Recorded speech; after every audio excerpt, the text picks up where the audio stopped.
Alright, today you're gonna learn how to clone yourself in Photoshop. Woo! This effect is very easy to do, and it's useful to impress people, or make them think you're not lonely. A few things you'll need before we get started are a thing to take pictures with, a place to take said pictures, a computer with Photoshop or any similar editing program,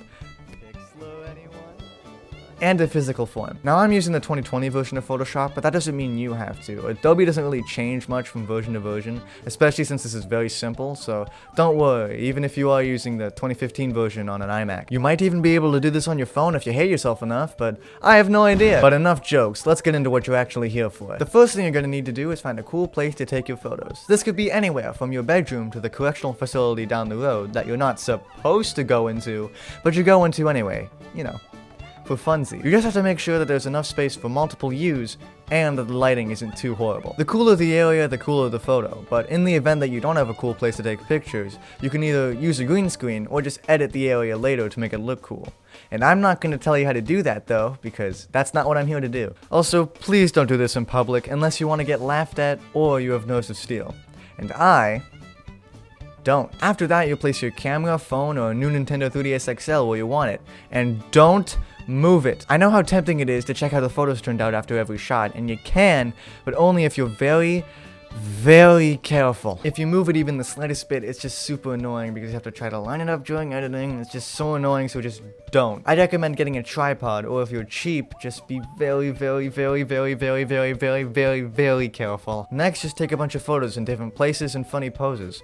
Bonus points if you can get two of your clones to interact with each other, because that's hard to do. Consistency is kind of important here, since you're trying to make it look like multiple view or in one photograph at the same time. You don't want too many big background changes.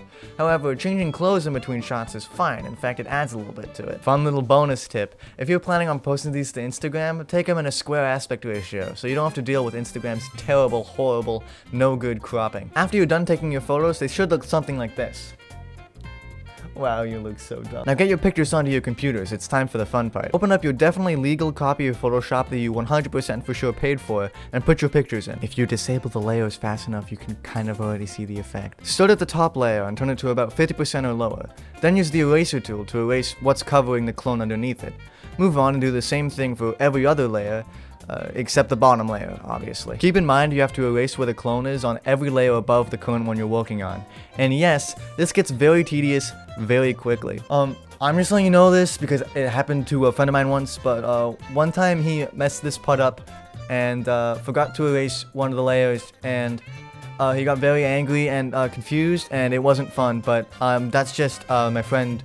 It happened to my friend. My friend told me about it. After that, you're almost done. Good for you. Change the opacity on every layer back to 100% and check to make sure you didn't make any noticeable errors, which you might have. If your photo was taken indoors, you might notice a change in lighting between layers. And to fix that, you just go to Image, Adjustments, Brightness and Contrast, and then mess around with those settings until you're happy. After that, you can use the Smudge and Blur tool to clean up any smaller mistakes that you definitely made. Then maybe take a small break and sit back and admire the time that you probably wasted doing this. And maybe, if even for a brief moment, convince yourself that it might have been worth it. Now just add any funny edits or filters as you please. You can really go wild with this part. Typically, I open up my meme folder. I never want to say the words meme folder out loud ever again. And just pick some random stuff from there to spice up my image. After I get it back on my phone, I throw it into an app called Photoshop Camera and do unspeakable things to it. For real though, it's a really cool app just to mess around with, even with normal photos, and I highly recommend it. Not sponsored, though I wish it was. It's incredible what we can do with technology, isn't it? I don't know about you, but that definitely made me feel less lonely. Right, guys? Definitely. For sure. You bet. Aren't those guys just the greatest? Anyway, I gotta go definitely not explore the correctional facility down the street. Bye, I guess.